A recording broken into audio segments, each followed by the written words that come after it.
Olá, olá! Estou aqui com a minha amiga Luciana Bauer. Gisele Aguinelli para mais um Fatos Deprimentes da Semana, quando não diários. Então vamos começar aqui com a notícia da semana. Eu e a Lu, a volta dos afrikaners para os Estados Unidos. Lu, o que você tem a comentar? Surreal. Só comento que é surreal. Deprimente. Os afrikaners são os descendentes de holandeses, né, da África do Sul. E por que isso está acontecendo agora? Porque foi um pedido pessoal do Elon Musk, nasceu lá, né, Lu, a mãe canadense, o pai é branco da África do Sul, mas ele é filho de ingleses, então eles não são africanos, mas cresceram com toda essa questão pós-apartheid, um governo democrata, um governo hoje na África do Sul que luta por justiça social e que está fazendo uma reforma agrária. E a grande alegação é o racismo reverso, que é o racismo, entre aspas, coisa que não existe, dos negros que tiveram o seu direito à liberdade, à igualdade, direitos constitucionais, com relação aos brancos que perderam os seus privilégios. Ou seja, os brancos que perderam os seus privilégios estão sofrendo racismo. Pobres bancos privilegiados do bairro de Moema que vivem na África do Sul estão vindo com um jatinho privado fretado, considerados exilados políticos porque estavam sofrendo um genocídio branco na África. A alegação principal é que eles estavam perdendo fazendas, as suas fazendas que foram recebidos no processo colonialista, justamente para a reforma agrária. Ou seja, indenizações justas, como é no Brasil. Geralmente, até uma fazenda de reforma agrária, eu trabalhei em vários processos. Um até muito famoso no Brasil, porque era uma das indenizações maiores que tinham da Fazenda Anônima, que era uma fazenda que foi desapropriada. Geralmente, quando se tem uma desapropriação para a reforma agrária, se paga o preço justo e mais uma série de outras vantagens. Se for ver o preço de uma desapropriação de reforma agrária, às vezes é muito maior do que o preço de mercado da propriedade. Então, todas essas pessoas, coitadinhas, perseguidas, que tiveram seu dinheiro mantido por uma desapropriação justa, e vão vir aqui para colonizar e fazer novas fazendas com terras públicas, penso. Porque uma das propostas do Trump, quando ele retirou toda a organização dos parques nacionais, é que metade das terras dos parques nacionais agora podem ser vendidas ou feitas para interesse nacional. O que é o interesse nacional? Colonizar agora com brancos? Sim, o governo Trump é extremamente agora, abertamente agora, sempre institucionalmente racista. Nessa semana a gente também teve a presidente da livraria do Congresso, a livraria mais importante, a biblioteca mais importante, na verdade não varia biblioteca, estou traduzindo errado, mais importante do Congresso foi demitida porque ela é negra. Não Exatamente. não Ela faz existe. uma defesa veemente dos direitos civis. A Biblioteca do Congresso norte-americano é possivelmente o repositório de livros mais importante do mundo. Eles pegam obras não somente dos Estados Unidos, mas de todo o mundo que tenham relevância para a humanidade. E assim como o Banco de Sementes da Noruega, eles fazem um bunker para guardar impressos que são relevantes para toda a humanidade também em caso de uma guerra nuclear, uma série de documentações relevantes para a humanidade. Por exemplo, lá você tem os escritos, os rascunhos de obras da Hannah Arendt, Nossa. de livros da Hannah Arendt, Originais. de livros do Rawls, de originais de Nobel da ciência. Enfim, é um repositório do conhecimento da humanidade que está sendo desmantelado pelos negacionistas científicos e perseguidores dos direitos civis. Porque o que a gente vive aqui nos Estados Unidos hoje, eu reputo como uma fria autocracia. E o aspecto desses afrikaners, o que me acho que vale ressaltar é por que que isso está acontecendo. Isso foi um pedido pessoal de alguém que é uma força paralela, que não passou pelo Congresso, que está ali de consultor no DOGE, um pedido pessoal para o presidente da República. Isso é política caudilista, personalista. Isso é o governo do compadrio, que a gente conhece muito bem na história política da América Latina, mas que é uma novidade aqui na América do Norte. E o pedido pessoal para ele resolver esse problema. É, isso, considerando essas pessoas com status de exilados políticos, elas não se enquadram. O Elon Musk, que era o chefe do Departamento de Eficiência Governamental, o DOGE, e é o responsável pelos cortes dos financiamentos da USAID, e que está gastando esse voo fretado, que está bancando essas pessoas, e que deixa de gastar US$ 7 por dia para que uma criança na África que tem AIDS tenha um tratamento que para ela é questão de vida ou morte. Porque crianças ainda nascem com AIDS e AIDS ainda é uma epidemia. E mais dramático, porque o tratamento pode reverter totalmente a presença do vírus no corpo dessas crianças. Ou seja, você está negando uma cura definitiva por US$ 7 ao dia e troca isso pela ajuda espúria, porque o fundamento é totalmente antirrepublicano de reassentar estas pessoas brancas aqui. E tem um aspecto da xenofobia, desse discurso anti-imigrante, que ele tem a ver com a cor da pele, mas ele também tem a ver com renda. A porofobia. Porque se a gente pegar o Gold Card, que o Trump quer implementar, a força, de novo, sem passar pelo legislativo, que é onde ele devia fazer isso, ele revoga o EB15, EB5, EB5, né? Que era pessoas que querem vir para os Estados Unidos, investidores. Que antes era US$ 500 mil, passou para US$ 1 milhão, e agora o Trump colocou. E tem algumas regras de gerar emprego local também atrelado. US$ 1,5 milhão. E agora ele quer trocar pelo Gold, que é 1 milhão. Não, 1,5 milhão, acho. 5 milhões. 5 milhões. 5 milhões de dólares sem nenhuma contrapartida. Então, assim, ele abre critério da cor se você for rico, nesse caso.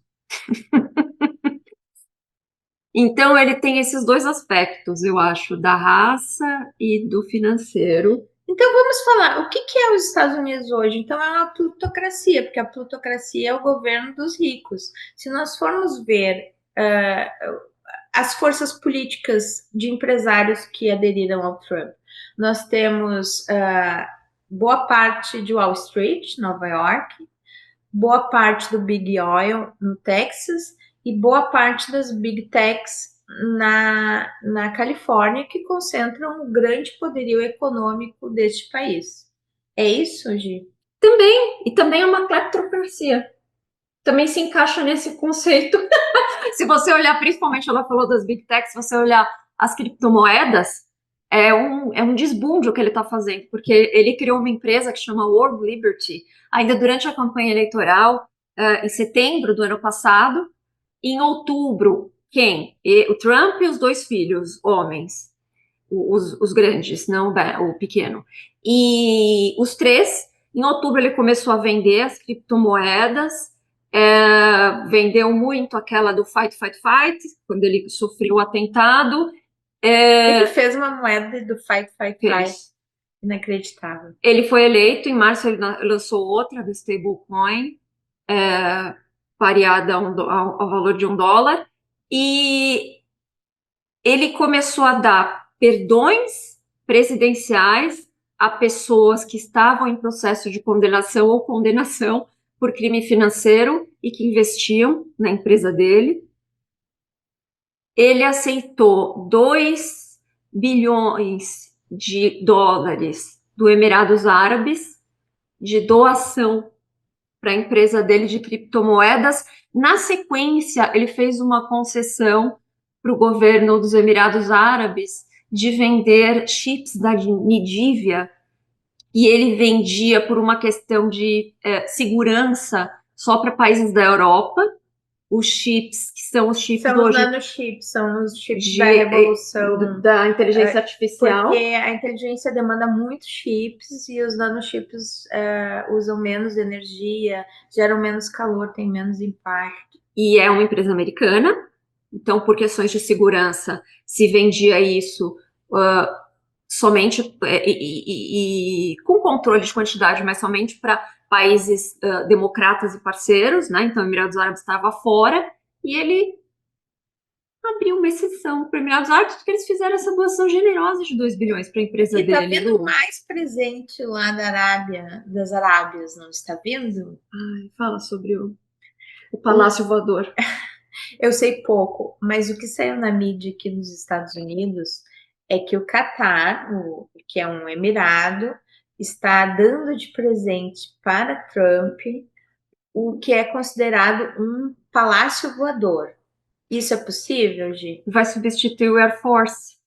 E eu acho engraçado porque isso não combina muito com o nacionalismo, o patriotismo E americano. não combina nem com uma O república. Catar, bom, a ideia de que um avião é melhor que o avião americano, que é mais luxuoso, não combina muito. É um palácio. Você trocaria um avião presidencial que leva inclusive jornalistas, porque geralmente jornalistas acompanham o presidente dentro dos aviões em algumas viagens, por um luxuoso iate que voa. E outra, ele fala tanto em eficiência, né, na coisa pública, no dinheiro, o Dodge nasceu para isso, mas não quando é para o luxo pessoal dele, né? Porque para esse avião, ele é focado no luxo e não na segurança. Então ele teria que vir para os Estados Unidos, parar no Pentágono e ser totalmente reformulado por questões de segurança, porque não está nos padrões.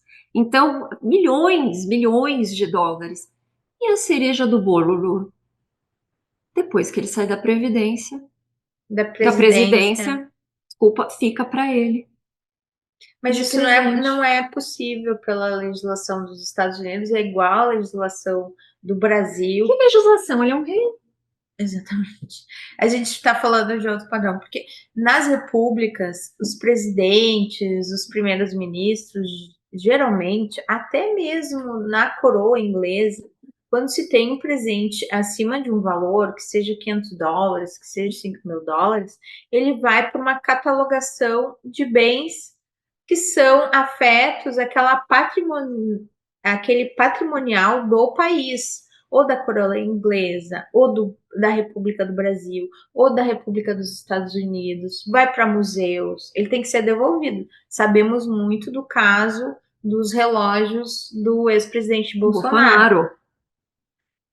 É impossível fazer um avião que seja um palácio, dar de presente a Trump de uma forma pessoal. É impossível isso. E Lu, eu acho legal a gente explorar um pouco mais a fundo o modus operandi do Trump. Existe uma cláusula na legislação americana que fala contra você receber presentes de governos estrangeiros, né? E é uma medida de probidade, claro, administrativa. como tem no Brasil também. Porque o princípio principal de uma república é que você, como político, vai trabalhar para a res pública. Sim. Ou seja, não vai trabalhar para os seus afãs e os seus interesses particulares, seja ele criptomoeda, seja ele aumentar seu patrimônio. Então, é um princípio quase universal das repúblicas. Sim, não legislar em benefício próprio, pelo menos a ideia. E, bom, ele recebendo isso, apesar de ser, obviamente, claramente inconstitucional, o que a gente pensa?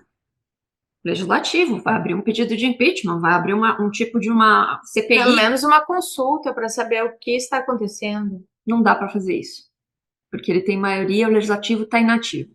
Aí você pensa, não, mas existem agências regulatórias, não é? São todas instrumentalizadas pró-MAGA, pró-Trump. Então só sobrou o judiciário. E o judiciário é o braço mais lento. Primeiro porque ele tem que agir via alguma denúncia específica, né? E aí a gente já perde a força do coletivo no legislativo, ia ter que ser um congressista, né? E já mina um pouco a capacidade aqui de entrar com várias ações, e o legislativo age de forma mais lenta. Então, sim, em algum momento do futuro, se isso se concretizar, se ele receber esse avião, ele pode sofrer todas as ações dele ter quebrado uma norma constitucional. Mas E isso vai até a gente acontecer. pensa que os democratas também estão quietinhos para se consolidar um crime em tese na sua forma final, e não na forma tentada de tentar receber um avião. Sim. Tarifas. China, muda na Tarifa China, or not tarifa? tarifa ou não tarifa. Gente, acho isso uma palhaçada. Eu acho legal falar um contexto mais amplo das tarifas, porque assim, o Trump está sendo muito cobrado desde que ele começou, foi 2 de abril, aquele dia do Liberation Day, do tarifaço lá. O Trump está sendo cobrado agora, nesse momento, porque depois do Liberation Day e do tarifaço, ele fez muita propaganda, marketing dele, de que eu vou conseguir os deals one-to-one ali, o 1 a 1 com cada um dos países, porque eles vão vir correndo Os aqui querer 200 fazer. países estão aqui batendo na nossa porta querendo um deal. Claro que ele está sendo cobrado por isso, né? Cadê os deals? Porque até agora a gente não viu nada.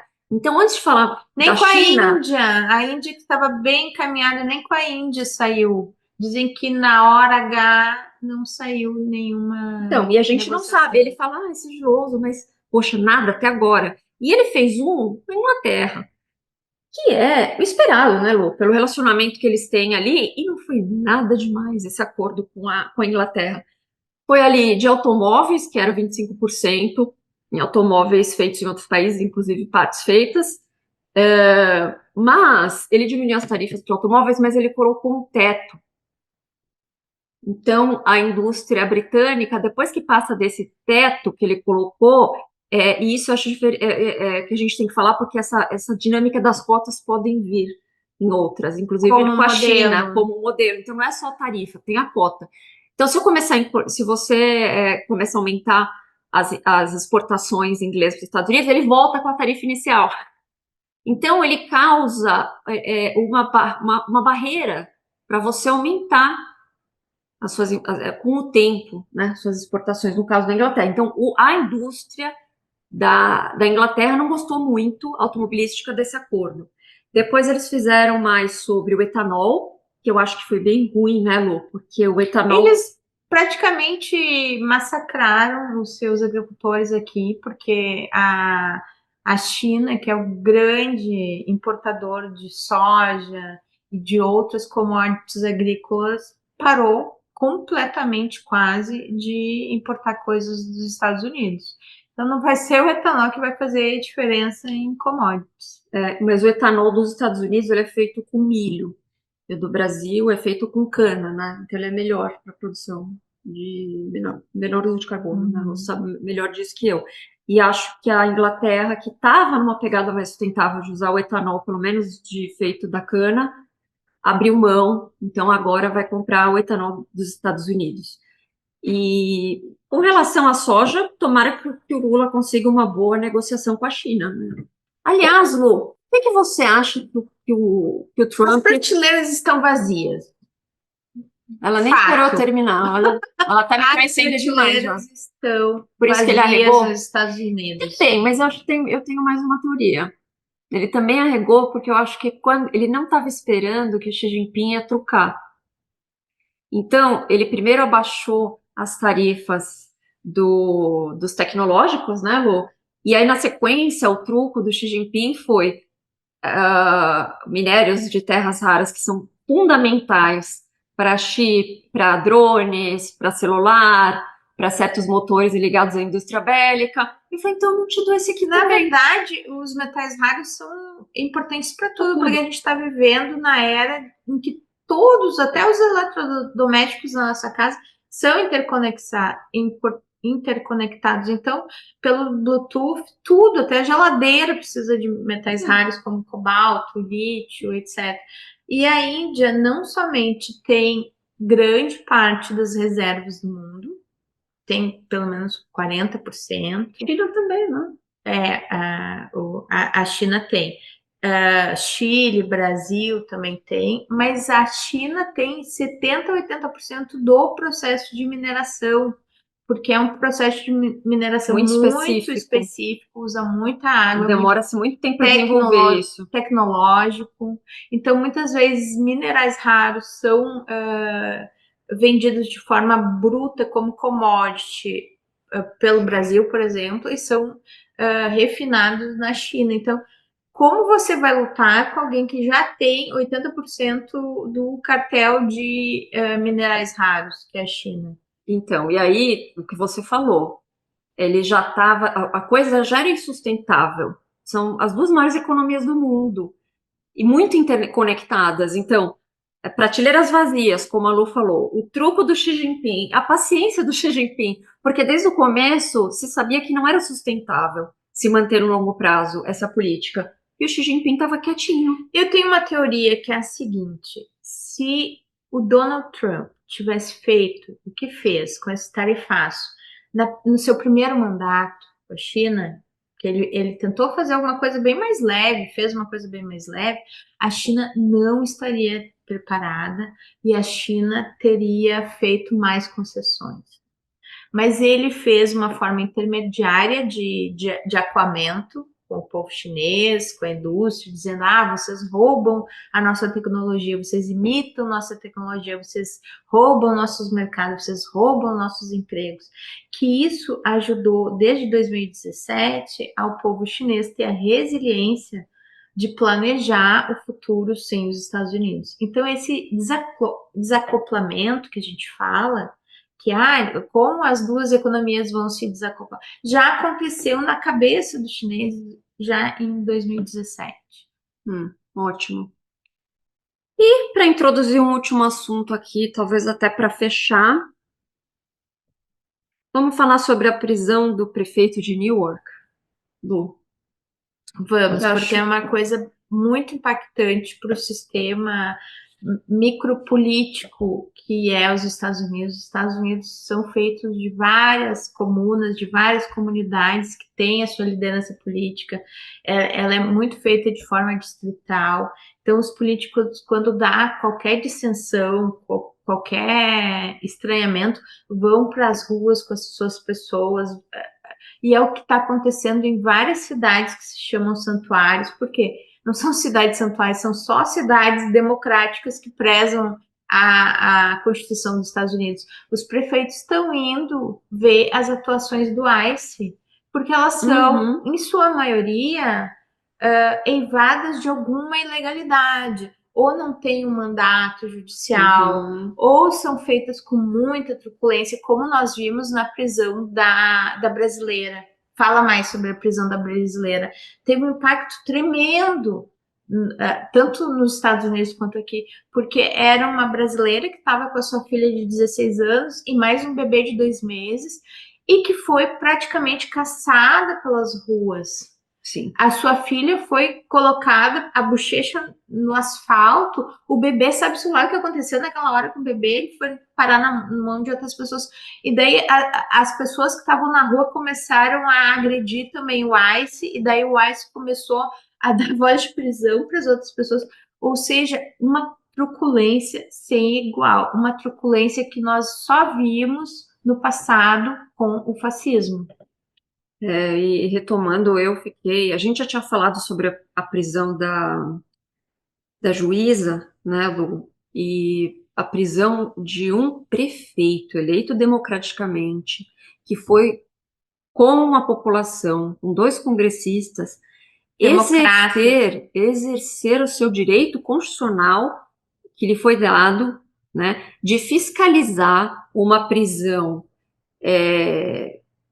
que já há vários questionamentos com relação à prisão que o ICE iria usar ali na cidade com respeito a regras locais do estado que não estavam sendo respeitadas, mas também muitas denúncias de que aquela prisão sequer tinha fiação elétrica, água, parecia Guantánamo quando eu estava lendo a descrição de algumas denúncias com relação às instalações. Então, um prefeito aparecer para olhar a prisão que vai ser reativada pelo governo federal na cidade dele para ver as condições, é uma coisa boa e esperada e dentro do escopo de trabalho desse prefeito. E na democracia americana, qualquer pessoa tem o direito de fiscalizar prisões. Sim. E começou empurra-empurra. Uma das congressistas democratas que estava com ele era idosa. Eu não sei como ela não caiu e não se machucou, porque tudo descambou para uma violência também muito forte. E o ICE tem poder de prisão, um poder coercitivo? Tem. Só que a esfera de atuação do ICE é com relação à imigração. Então existe um grande questionamento de se o ICE pode prender um prefeito eleito no exercício de mandato Da sem fiscalização violência. do próprio ICE. Fiscalização do próprio ICE. Então, Os congressistas democratas estavam num ato de fiscalização do Congresso da atividade administrativa do próprio ICE, de fiscalização de um poder de polícia. E agora, o que o ICE respondeu em uma carta que os congressistas democratas remeteram? Como os congressistas fizeram esta bagunça ou participaram dessa violência contra o ICE, eles estão sendo investigados e podem ser possivelmente presos. Ou seja, é uma coisa kafkaniana, inacreditável que congressistas, que um prefeito que estava fiscalizando o ICE, fiscalizando o poder de polícia da administração Trump, um poder de polícia que pode ser questionado porque está invadindo várias constitucionalidades estabelecidas neste país há pelo menos 200, 230, 250 anos, e a polícia dizer, não, vocês não devem estar aqui, vocês vão ser presos, e se fizerem qualquer denúncia, vocês vão ser presos com certeza. e o que me preocupa é esse ICE crescendo como uma força paraestatal. De SS? De SS Gestapo? Embutida de muitos poderes e sem limites e fora dos limites. E eles encapuzados, o que dificulta ali as pessoas na rua filmarem. Exatamente. Uma das primeiras prisões, lembra da moça que... Da turca que fazia doutorado. Eles estavam de moletom com capuz. Assim, poderiam ser pessoas normais. Ela se assustou e gritou. Ela achou que ela estava sendo sequestrada.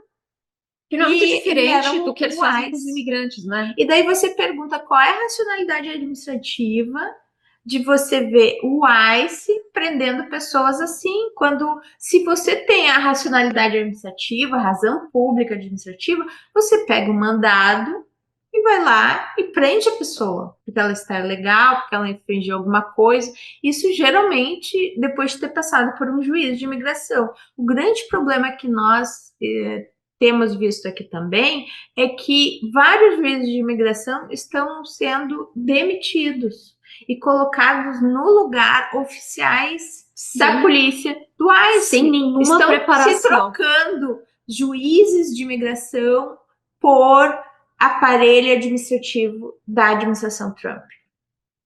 Mais uma coisa que é mais grave ainda para a gente discutir. Stephen Miller, assessor da Casa Branca, veio a público considerar que os imigrantes não têm direito ao habeas corpus. Que vai ser feita uma suspensão nos mesmos termos da última vez que foi feita, foi em Pearl Harbor, que foi o início de uma declaração de guerra. No Brasil, no AI-5. No AI-5, exatamente. É disso que a gente está falando, gente. Assim, pra mim, eu vou deixar para a Lu falar. Total. Eu vou deixar para a Lu falar porque ela é jurista, mas na minha cabeça é o pilar mais importante do Estado Democrático de Direito.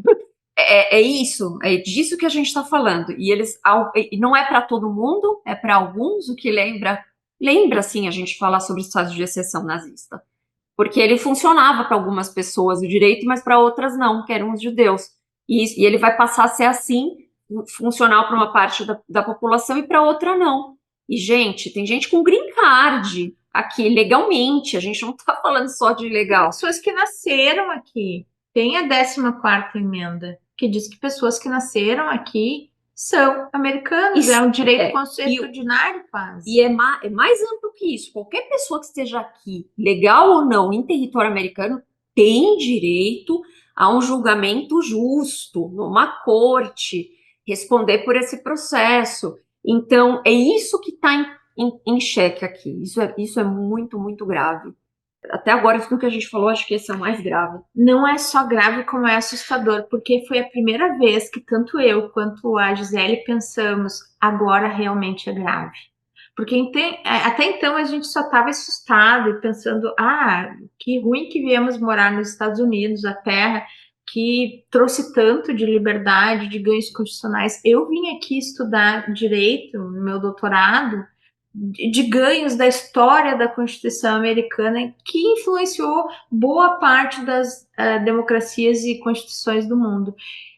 E vermos esse retrocesso, e mais vermos um retrocesso essencial no direito de liberdade. Porque o que é o habeas corpus? O habeas corpus é um instituto que vem desde o direito romano, em que você dá liberdade aos corpos. Você submete a um juiz dizendo que aquela prisão é ilegal, imediatamente. É um processo que, em quase todas as jurisdições, ele é prioritário porque ele vem com o direito fundamental da pessoa de ir e vir. E você pode responder em liberdade também, não é, Lu? O habeas corpus. Geralmente sim, nem sempre não, mas geralmente sim. Mas você pode. Mas ele submete imediatamente à jurisdição da justiça, de um juiz isento, aquele pedido de prisão. E você realmente cercear por uma parte da população esse direito, você está dizendo que os Estados Unidos não têm mais uma Constituição que é do seu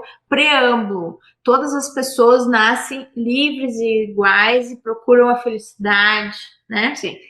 Para a gente ser um pouco otimista, se é que dá para ser, mas assim, é importante a gente Hoje falar. o episódio está super deprimente. Tá super deprimente.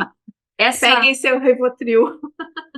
É difícil. É o nome do programa e é o tom. Rolou, não tem jeito.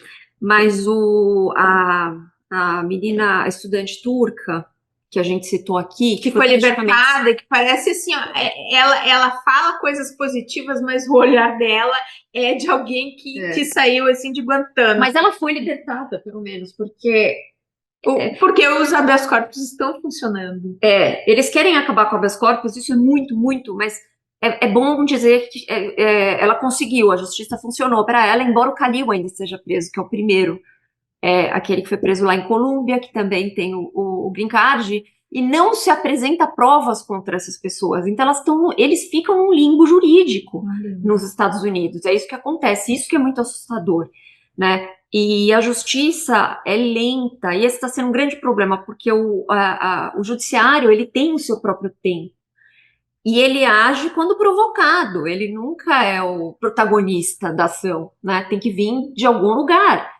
E é uma ruptura institucional o que o Trump está fazendo. Ele está fazendo. Trump está fazendo um esgaçamento democrático e ele age... a ponto de deixar o poder judiciário sobrecarregado, estressado com uma série de demandas. Ele está vindo na legalidade, né? Porque quando ele não aceita uma ordem temporária de um juiz federal que tem competência para barrá-lo e fala, não, eu vou brigar no judiciário, mas ele faz mesmo assim, ele já rompeu. Ele já rompeu com uma ordem judicial, né? Então a gente tem que falar que ele já está na ilegalidade já há algum tempo, né? Sim.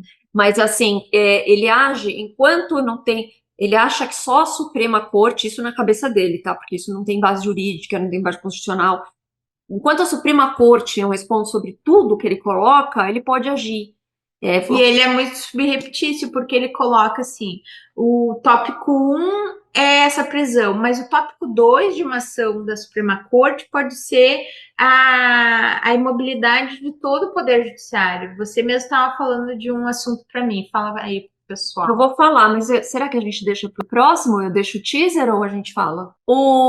Vai ser julgado essa semana Birthright Citizenship, que em português é o direito de você nascer aqui e de ter a cidadania americana. Que é uma emenda constitucional e que vai ser dito, olha, Sr. Trump, é uma emenda constitucional, é a vontade do poder constituinte derivado e é lei, ponto final. A lei, 14ª emenda americana, importantíssima, basilar, ela surgiu depois da Guerra Civil, principalmente para você conseguir, de forma mais eficiente, trazer para a cidadania, para os direitos civis, os filhos de escravos nascidos nesse país. Todo mundo que nasce aqui, independente de situação legal, nasceu aqui americano. Basilar da Constituição Americana. Se usa o ius solis, como em toda a América, quase, o Brasil Uhum. também é assim, ao contrário do ius sanguinis, por exemplo, a Alemanha, Itália, em que Itália, você nasce filho de italiano, alemão e é o cidadão. pode ter cidadania. Esse é o princípio da Constituição Americana. E o Trump começou a questionar isso. Ele questionou isso, para mim ele já foi muito eficiente de novo, trazendo aqui para vocês como ele conseguiu fazer isso. Porque os juízes federais, quando isso cai na justiça, nos juízes federais, eles na hora barram, falam isso não tem nenhuma base jurídica, para. Mas ele insiste, ele vai para o Tribunal de Apelação. O Tribunal de Apelação, se ele tiver lá um mínimo de votação, ele consegue levar isso para o Supremo. O Supremo é conservador nos Estados Unidos, então ele tem mais chances de ganhar as coisas lá. E assim, ele ter conseguido levar esse assunto, que é tão obviamente inconstitucional, para o Supremo, para mim ele já foi muito eficiente, agindo nesses buracos que tem na legislação americana. Dito isso, uma das análises que eu achei muito interessante aqui é que, assim, ele sabe que ele vai perder se for para o Supremo, porque é muito inconstitucional, e a Lu concorda comigo isso. Mas ele não está levando só isso. Ele está questionando no Supremo limitar o que se chama de injunções universais, que é o poder dos juízes de tribunais mais baixos de fazer valer suas ordens é, para barrar o executivo, para barrar o Trump, para barrar o chefe do executivo. E ele está tendo muitas perdas nesses juízes. Então ele quer que a Suprema Corte coloque limitações nisso, para ele conseguir avançar em N outros assuntos. E isso é muito preocupante, não é? Bom, eu vou deixar esse assunto, como ele vai ser debatido esta semana, a gente vai votar nele, né, Lu? Com certeza. A gente vai dar uma olhada, vai ver o que vai acontecer. Espero que não seja tão deprimente, que seja um pouquinho alegre a decisão da Suprema Corte. Espero que Ele seja barrado 100%. Exatamente. Ele não consiga nada. E que o Justice Robert, que já foi bem enfático defendendo que os juízes têm que ter respeito e que a forma de lidar com os juízes não é agredindo, é com respeito. Uhum. Vamos ver se funciona. Então tá bom. Gente, até a próxima. Um grande beijo pra vocês. Beijinho.